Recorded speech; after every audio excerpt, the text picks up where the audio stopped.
ଯେଉଁ ଘରେ ସବୁବେଳେ କଳି ଝଗଡ଼ା ଏସବୁ ହେଉଥାଏ, ମାନେ ଘରେ ଥିବା ପରିଜନମାନଙ୍କ ଭିତରେ, ଆପଣଙ୍କର ଫ୍ୟାମିଲି ମେମ୍ବର୍ସ ଭିତରେ ଯଦି କେବେ ମଧ୍ୟ ସ୍ନେହ ସୌହାର୍ଦ୍ଦ୍ୟପୂର୍ଣ୍ଣ ସମ୍ପର୍କ ରହୁନଥାଏ, ସମସ୍ତେ ସବୁବେଳେ ମାନେ ଝଗଡ଼ାଝାଟି କରନ୍ତି, ତେବେ ଏହି ଉପାୟଟି ଆପଣ ନିଶ୍ଚିତ ଭାବେ କରିବା ଦରକାର।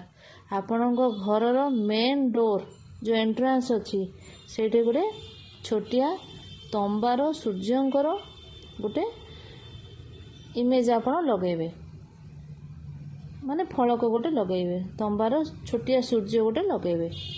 ଏବଂ ଆପଣଙ୍କ ଘରର ଯିଏକି ମୁଖିଆ, ତାଙ୍କର ନାଁ ଯେମିତି ନେମ୍ ପ୍ଲେଟ୍ ହିସାବରେ ରହିବ, ସେ ନେମ୍ ପ୍ଲେଟ୍କୁ ହ୍ୱାଇଟ୍ କଲର୍ର ନେମ୍ ପ୍ଲେଟ୍ରେ ଗୋଲ୍ଡେନ୍ କଲର୍ର ଲେଟର୍ରେ ତାଙ୍କ ନାଁକୁ ସେଇ ମୁଖ୍ୟ ଦ୍ୱାରରେ ଆପଣ ଲେଖିବେ। କେବେ ମଧ୍ୟ କଳା କଲର୍ର ନେମ୍ ପ୍ଲେଟ୍ରେ ଘରର ମୁଖିଆଙ୍କର ନାଁ ରଖିବେ ନାହିଁ। ଏଇ ଦୁଇଟି ଉପାୟ କରନ୍ତୁ।